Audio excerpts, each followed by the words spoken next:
هذا هو الشكل ديال الطبق النهائي ديالنا. نتمنى يعجبكم. ديكوريتو على هذا الشكل هذا. صافي كما قلت لكم قطعت شويه ديال الكيوي، كبيضات هكذا قطعتهم، شويه د اللوز اللي كان باقي لي رشيته هكذا مكمول هكذاك فوق الدجاج وصافي. وبالنسبه سميتو الزبيب، ماشي الزبيب، البصله، مولفين كنعملوا البصله والزبيب، هضرت على الزبيب. المهم بالنسبه للبصله عملت لها هكذا في هذا الجناب كامل، دورت الطبس الكامل بالجناب يعني باش ما يماكلوا يجبروا يعني كاينه. ايوا هذا مكان، هذه هي الطريقه ديالي باش نقدموا العشيوي، ونتمنى ان شاء الله يعجبكم. والمريقه عملتها هكذا في زليفات صغيورين، كل واحد انا مقدمو زليفه اللي بغى يزيد مريقه. ايوا هذا مكان، نتمنى ان شاء الله يعجبكم الفيديو. وما تنساوش البنات الا عجبكم الفيديو خليوا لي واحد لايك وواحد التعليق مزيون بحالكم. نتلاقاو في فيديو اخر، مع السلامه. السلام عليكم ورحمه الله وبركاته. اهلا وسهلا، كيف حالكم؟ نتمنى ان شاء الله تكونوا كاملين بخير وعلى خير، وتكونوا في احسن الاحوال يا ربي، وعشتوا مبروكه مسعوده. اللهم بلغنا رمضان يا رب، لا فاقدين ولا مفقودين. نبدا معكم ان شاء الله، غادي نشارك معكم كما كتشوفوا هاد الدجاجه غادي نعدلها ان شاء الله بالتريد. وهانتوما معايا تشوفوا الطريقه اللي غادي نعمل. غنبداو اول حاجه بالتوابل اللي غادي نعمل فيها. غادي نعدل التريد البنات، يعني ماشي رفيسه، غير التريد العادي. انا صراحه الله ما نقدرش على داكشي هذاك، كتجيني قاصحه بزاف الرفيسه بداك الحلبه وبداك هذاك التوابل ديالها والثوم وداكشي، كتجيني قاصحه بزاف، وحتى في الدار ما يبغوش ياكلوها لي. فكنفضل نعدل التريد كما جبرتو. كتعدلوا لنا ماما مسكينه الله يخليها لي، كتعدلوا لنا كيجي خفيف وكيجي مزيون، وبغيت نشاركو معكم. المهم كما كتشوفوا عندي هنايا الدجاجه. الجداده هذه تكون هكذا، ديك الدجاجه ديال كيلو ونص، صغيره ماشي زعما كبيره بزاف، مزيونه كطيب مزيان. وفي نفس الوقت انا بالنسبه لي هذه اللي غادي تقدني الاسره ديالي. صافي غسلتها ونقيتها وخليتها هكذا. بالنسبه للتوابل عندي هنايا غادي نعبر بهذه المعلقه هذه. عندي هنايا غنعمل ملعقه ديال سكنجبر، عندي ملعقه ديال الخرقوم. هذا الخرقوم هذا البنات الخرقوم مزيون، انا كيعجبني نطيب صراحه بالخرقوم. وعندي ملعقه نعمل ديال الابزار. وغادي نعمل هنايا ملعقه ديال التوابل ديال الدجاج. وعندي كذلك غنعمل شويه ديال زعفران شعره. وعندي المليحه حسب الذوق. عندي هنايا واحد 3 ديال الفصوص ديال الثوم، تقدروا تعملوهم تقدروا لا. المهم انا كيعجبني الجدد نعمل فيه الثوم، حتى في الطياب العادي كان ضروري نعمل شي حاجه، شي نويبات ديال الثوم هكذا. وعندي هنايا شويه ديال الزبده، هذه ماشي سمن صراحه حر، وانما هاد الزبده هذه كنخليها تعطر واحد شويه. هذه زبده مملحه كنخليها تعطر واحد شويه، وكنبقى نقضي بها هكذا الغرض. وهادشي اللي كاين. هذه هما التوابل اللي غادي نعمل الجداد ديالي. بسم الله غادي ندير ان شاء الله. هنايا اول حاجه غادي نعمل معلقه ديال الخرقوم. بالنسبه للتوابل انا غادي نعمل هنايا هادو اللي غنعمل فيهم الدجاج، ومن بعد ان شاء الله ملي غادي نكمل ليهم الطياب غادي نزيد لهم. ونفس التوابل هما نيت اللي غادي نعمل معلقه ديال الخرقوم،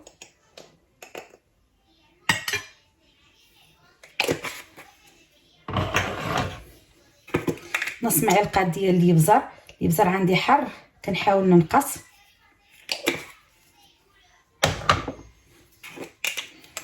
ومعلقه مع مراشي ديال هاد التوابل ديال الجداد.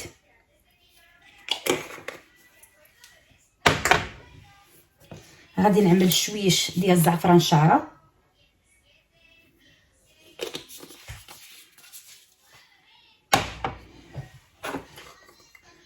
بالنسبه للتويمه نحاول نعفسها هنايا.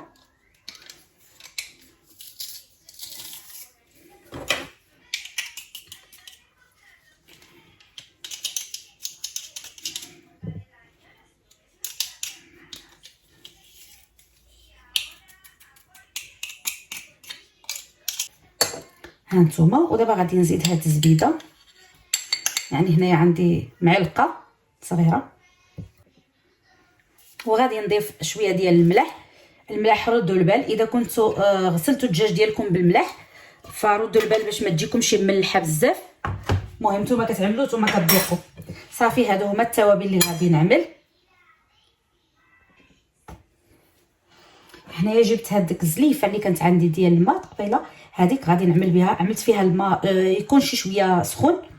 صافي وغادي ندوب فيها هذا الشيء. هانتوما غير شويه بركه باش ما نكثروش. غادي نحاول ندوب فيها هاد الزبيده.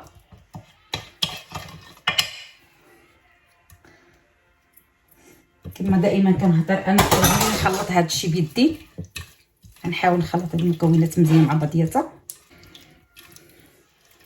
هكذا. فاش كنتبلوا الدجاج ديالنا عليه بكري ونخليه يشرب هاد المريقه هذه، صراحه الله كيجي لذيذ بزاف. صافي وهنا غادي نجيب من هنا من الصدره وصافي غنحاول نتشك هيدا شويه شويه باش تدخل فيها. هي الحمد لله الدجاجه هذه رطبه يعني صغيره، يعني هذه دغيا طيب صافي. وغادي نحاول نشرملها هكذا. هذا مجموع غادي نحاول نعمل فيه هاد المريقه ونخليها تشرب على الخطر ديالها.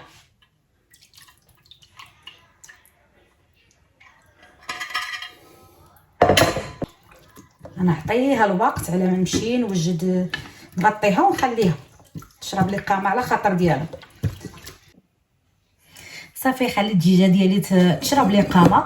وهنايا غادي ندوز باش نعدل الرغيفات. هنايا عندي شويه ديال الطحين، عملت هنايا واحد نقول لك هكذا كاس ديال السميده رقيقه، وعملت الملح شويه ديال السكر باش يحمر ديك الرغيفات، وواحد مغرفه صغيره ديال خميره الحلوى. صافي هادو هما اللي عملت.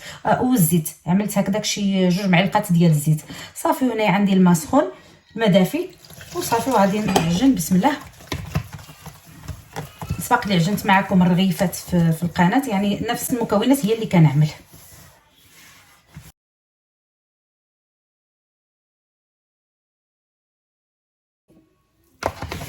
بالنسبه للعجين د هاد الرغيفات خصهم يكونوا مرخوفين معجونين مزيان وصافي كيجيو مزيونين صراحه. اللي بغى يعمل التريد داك اللي كيكون مورق بوحديته بحال الورقه، يعني كل وحده على وحده كتعدلوه. المهم على حسب نتوما شنو عندكم متوفر وعلى حسب نتوما الرغبه ديالكم. انا بصراحه ما عنديش ديك المقله اللي غادي نعمل فيها ديك الرغايف بديك الطريقه، فكنفضل نعمل الرغايف العاديين. ها نتوما زولت العجين ديالي، زولته من هذا الاناء وحاولت ندركو هنايا فوق الطاوله هكذا باش كيتدلك مزيان. صراحه خصو يجي مزيان مرخوف. ها نتوما كتشوفوا العجين يعني ساهل في يدك، تحسي به معذب. قد ما دلكتو العجين هذا ديال المسمن قد ما احسن.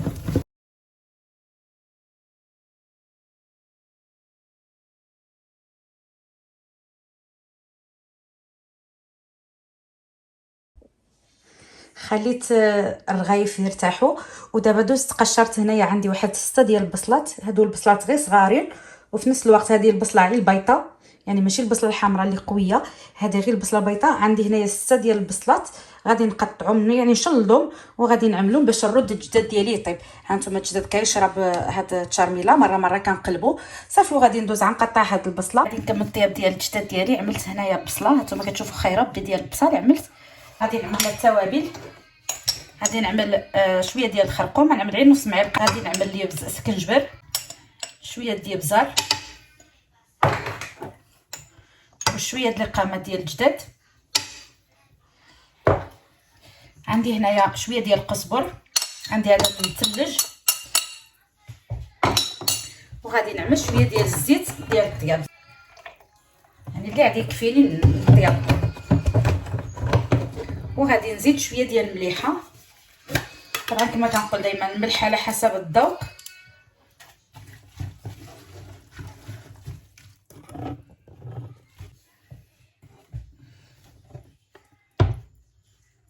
هانتوما هذه هي البصله.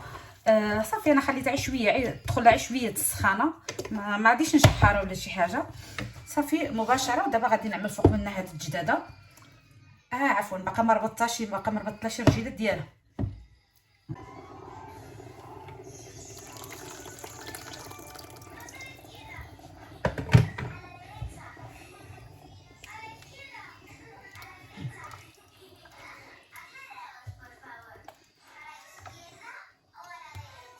صافي وغادي نخليها طيب. هانتوما كتشوفوا المريقه ديالها كيفاش كتجي المريقه ديالها صفيفره مزيونه. غادي نخليها طيب على الخاطر ديالها ونتلاقاو ان شاء الله بعد ما طيب الدجاجه ديالنا.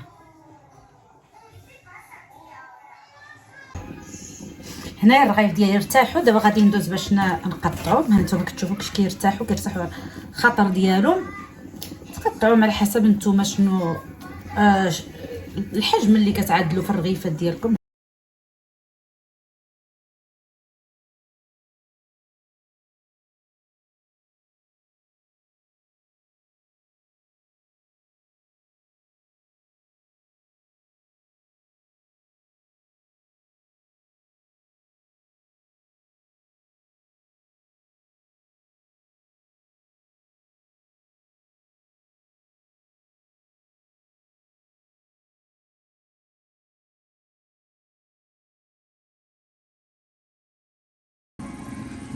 هي الجداده تقريبا يعني طيبه، انا نقصت عليها البوطه وخليتها. جيت نحاول دابا نقلبها كما اللي عيط طيب مزيان من هذا الطهر. هي نتوما كتعرفوا الطهر الصدر اللي كيتعطل، ولكن الطهر دغيا كيتهدا. كنقلب واحد اليد كصور واحد اليد راه كنتعاند. المهم غادي نحاول نقلبها ونرجع. صافي انا قلبتها. دابا غادي نخليها غير شويه وغادي نزولها ونخلي هاد المريقه تزيد طيب زعما تزيد تتقل شويه. المهم انا نحتاج المرق، ضروري نخلي المرق وصافي. نتلاقاو بعد شويه. ها العجينه المسمن كتجي هايده غزاله، يعني العجينه اللي تحكموا فيها اللي ساهله. الرغيفات ديالي خليتهم ارتاحوا مزيان، ودابا غادي نجي باش نورقهم. بالنسبه للتوريق يعني اش غنقول لكم، انا نعدل الرغيفات ديال عاديا، رغيفات عاديا غير شني غنحاول ما نورقهم لا بلا سميده لا حتى حاجه، يعني غير بالزويته. وغادي نحاول نطلقهم يعني نكبرهم، فهمتوا البنات هكذا باش يجيو رقاقين، باش ما يجيوش معجنين. الساعه اللي ها نتوما باش ما يجيوش معجنين مره.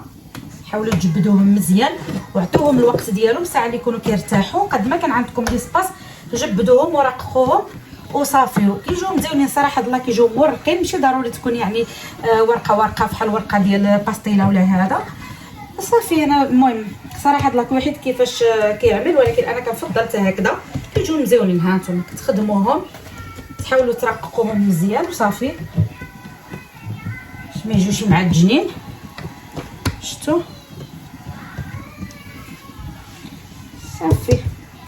صافي نرشهم شويه ديال الزويته.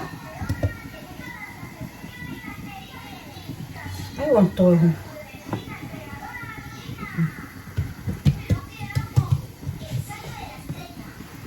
هيدا صراحه الله كيجيو مزيونين، يعني ما تخافوش يجيب لكم الله عادي يجيو الرغايف معجنين ولا شي حاجه ديال التريد، لا كيجيو مزيونين صراحه. انا هذه هي الطريقه اللي جبرت ماما كتعدلهم. ايوا وصافي وكنعدلهم حتى انا هكذا. نتوما غنحاول نطوي على 4 باش قد ما كانوا الطويات قد ما كان التوريق. صافي شفتوا. غادي نزيد نعمل معكم وحده اخرى. العجينه ديالي ارتاحت، ها نتوما كتشوفوا العجينه ديال مرتاحه بزاف. عطيتها الوقت ارتاحت على خاطر ديالها.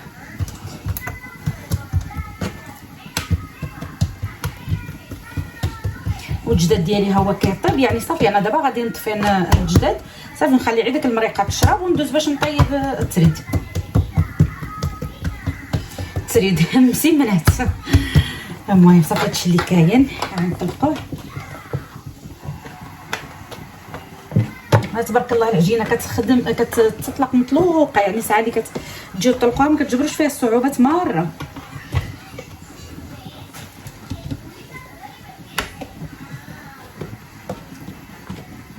حاولوا الجناب هادو ما تخليوهمش غلاطين مره، كامل الجناب طلقوهم مزيان.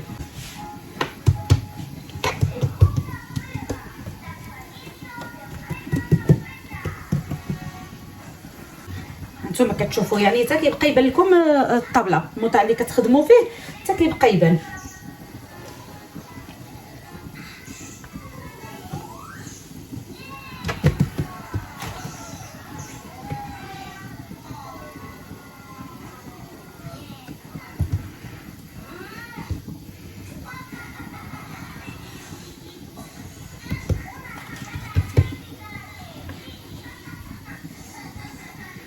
وشويه شويه د الزيت يعني بين الطاويات صافي.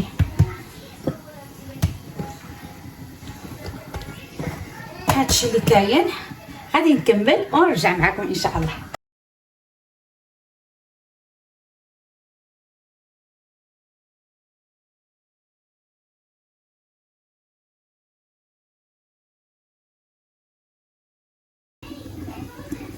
وبالنسبه للجداده هي طابت صافي. دابا غادي نزولها. ها نتوما صافي بركه عليها. انا بغيت ندخلها ان شاء الله الفران، نزيد نحمر واحد شتيتو. غادي نزولها نخليها تبرد باش ديك الساعات كندهنها. ها نتوما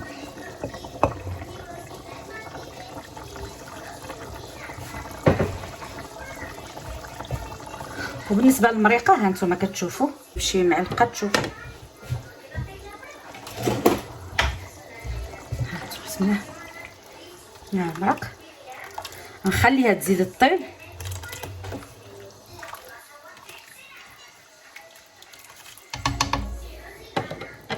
شد عليها وخليها تزيد الطيب. هذه اخر رغيفه. ها نتوما كتشوفوا يعني انا كيبقى يبان لي سطح العمل، يعني كنحاول ننطلقوا مزيان وصافي. هادو هما ساليتهم. اخرين عندي حتى هما كيرتاحوا هنايا. هادو الوال اللي غادي نبدا بهم صافي. وبالنسبه للمريقه كنظن بركه عليها حتى هي، غادي نطفي عليها.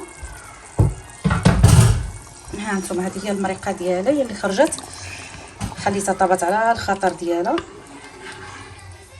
صافي. بالنسبه لي هذه هي المريقه اللي عاد تقدني، ما عاديش نزيد لها. ها نتوما شوفوا البنات، هذا هو اللوين ديالها. عرفتوا واش كيبان لكم واضح؟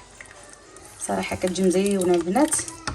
البصيله كتبقى فيها هكذاك مزيونه.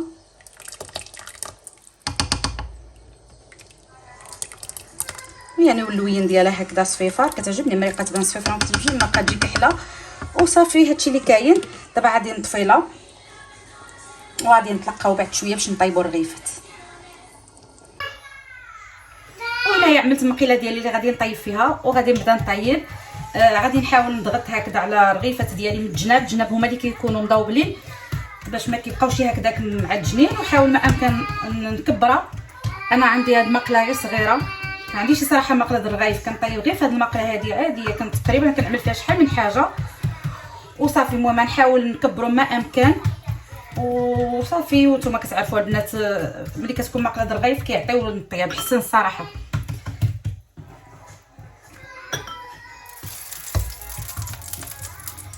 صافي هنايا غادي نحاول نطلقهم مزيان وصافي ما امكن.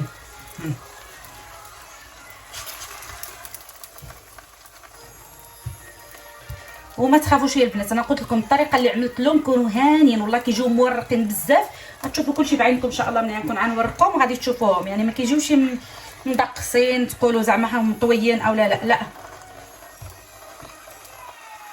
وطبعا طريقه الطياب حتى هي عندها دور كبير. دابا مثلا ملي تعملوا الرغيفه هكذا يعني ما تخليوهاش تشوفوها نشفات من هنا، لا مباشره هكذا قلبوها كتكون باقه.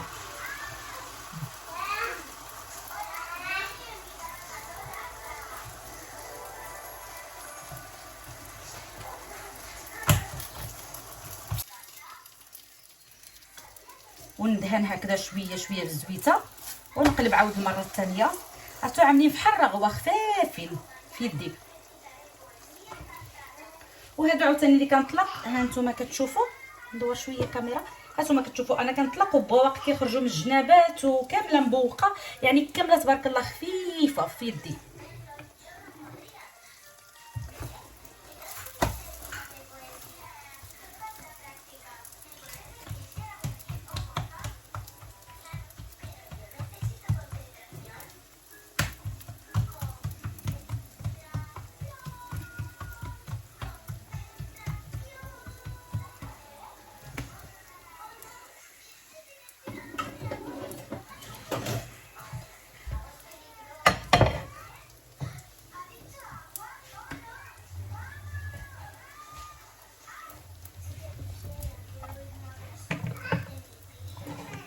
صافي هنايا وجدت الطبسيل اللي غادي نعمل فيه، وعملت فيه واحد الذره باش نبقى نغطيهم حيت كيحتاجوا انكم تخليوهم مجموعين.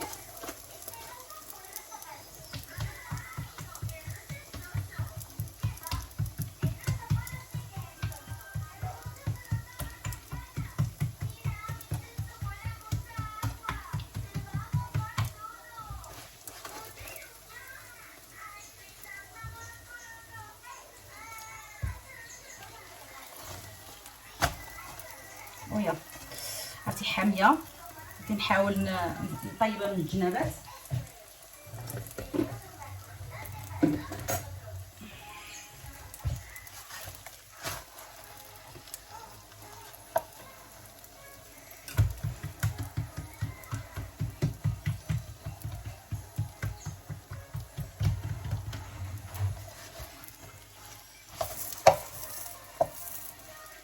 ها انتما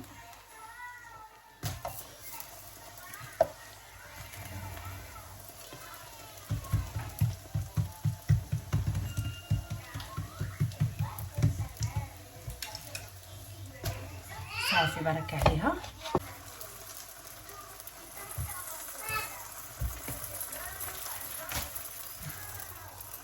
ساعتك عندي مفتحه، نخليها تبرد واحد شويه، نفتحها وعاد تشوفوا ملي نكون كنقطعوا عاد تشوفوهم كيفاش كيجيو من الداخل ديالهم.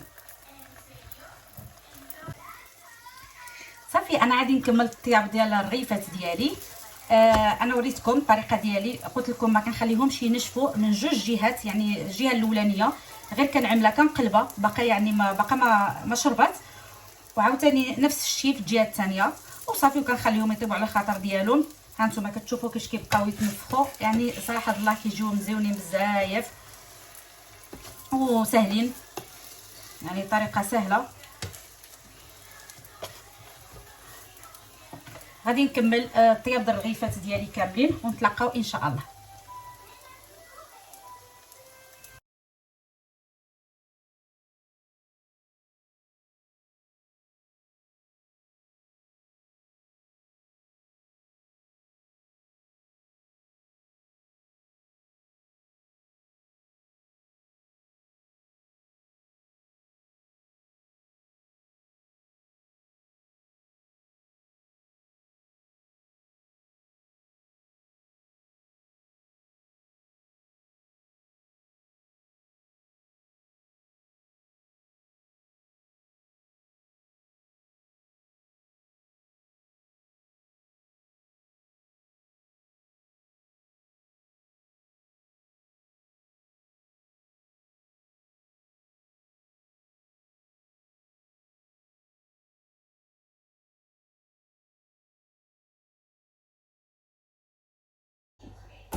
ها انا ساليت الرغيفات ديالي، خليتهم بردوا على الخطر ديالهم، جمعت هاد البلاصه هادي، غسلت هنايا، غسلت داك الصينيات، نتوما كتعرفوا الزيوتات كيفاش كتقوار الساعه ديال الرغايف. المهم دابا عندي هاديك الساعه هادي، دابا غادي نقطعهم.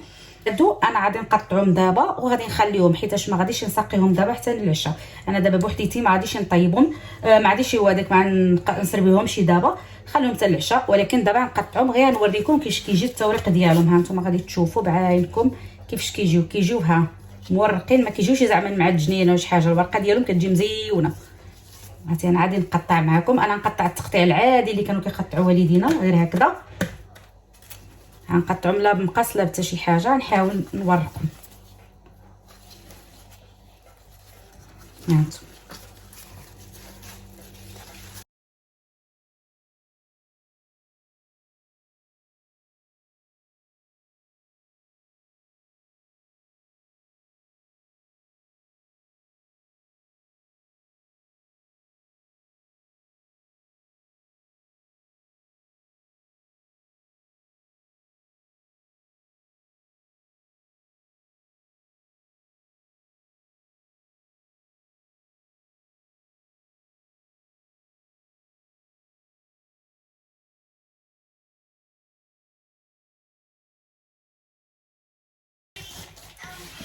كيفاش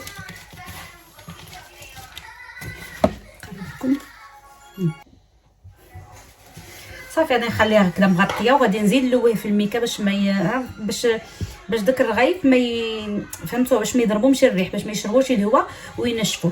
صافي هادشي اللي كاين، ان شاء الله نكونوا غنقدمهم. ودابا غادي ندوز باش نعدل معكم واحد الحاجه. انا كنت غادي نخليهم غير هكذا البنات، كنت غنقدمهم غير هما هيدا، كنت جودات صافي ونزيد معاهم بيضات مسلوقين.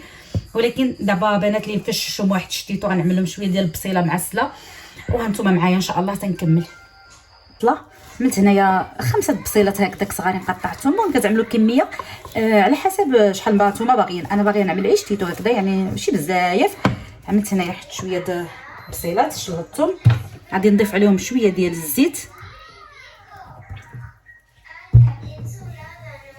ومباشره غادي نعمل التوابل.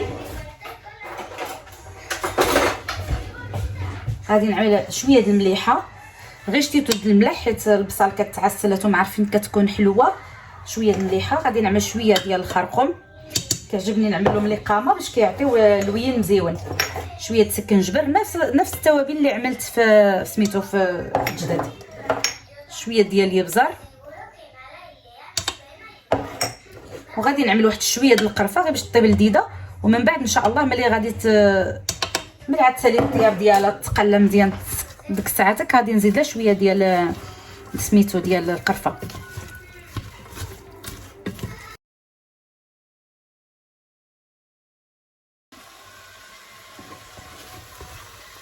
صافي غادي نخليها طيح هاد البصله مع المرقه ما حتى شي حاجه، نخليها ضعيف الزويته ديالها طيح على خاطر ديالها.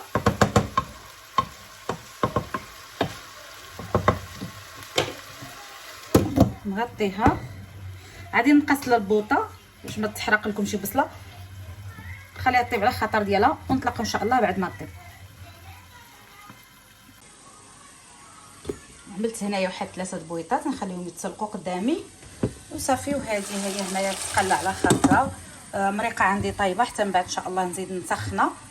الجداده حتى هي غادي ندخلها تحمر ولكن بلات شويه تنسالي. كلشي المهم كلشي عندي موجد. ايوا صافي ان شاء الله يا ربي الحبيب من بعد نتلاقاو. البيضات ها هما طابوا، خليهم تنقشرهم. وبالنسبه لهذا البصيلات نقصت لهم البوطه خليتها على 2 يعني حانيه بزاف. هانتوما كتشوفوا كيفاش كيطيبوا على خاطرهم، عندك ديك شويه د الزويته كيتعسلوا. صافي دابا البنات غادي نزيد لهم شويه د القرفه، جايبني يعطيو داك اللوين. وغادي نعمل لهم السكر. وانتم كتعرفوا كنعسلوا حنا بالسكر اولا بالعسل، كيعجبوني يجيو معسلين. مثل 2 مغارف ونص.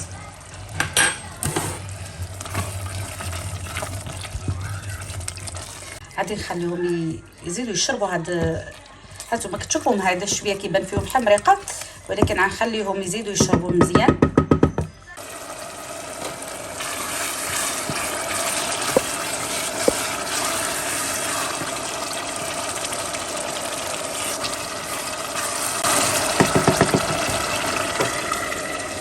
هنايا جبرت باقي لي واحد الحفينه د اللوز، ها غير حفينه هي اللي باقا.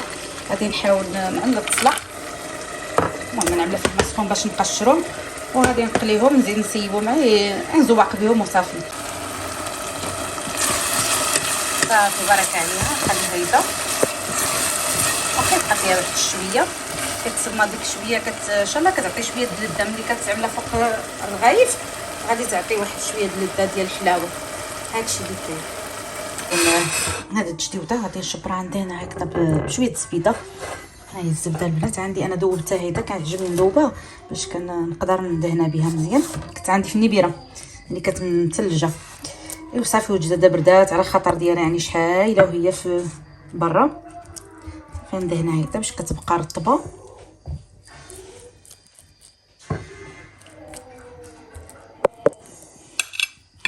غادي ننزلها في هاد المول هذا.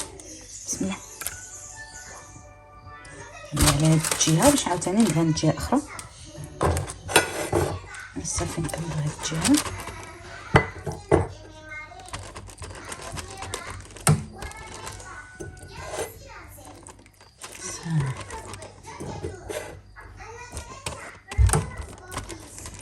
صافي عندي الفران شاعل ندخلها تحمر.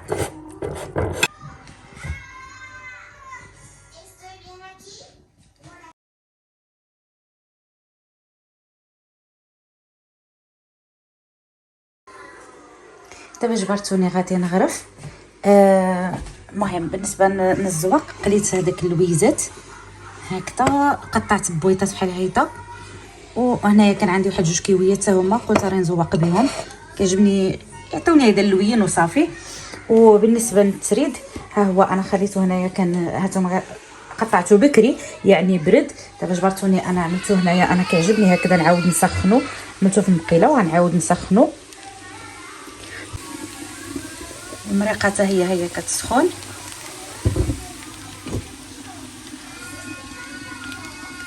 البصيلات حتى هما غادي نسخنهم. صراحه كيعجبوني البصل يكونوا باردين، ولكن غنسخنهم واحد شويه وصافي، ماشي بزاف، نسخنهم واحد شويه كنت غنخليهم. صافي هادو انا غنقابلهم هنايا. والدجاجه حتى هي طبعا هي تحمرات صافي، تحمرات تبارك الله بارك عليها. نخليها غير سخيفه حتى يسخنوا لي هادو وصافي. صافي دابا غادي نغرف. اول حاجه غنعمل شويه د المريقه هنايا في الطبسيل باش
وهذا هو الشكل ديال الطبق النهائي ديالنا.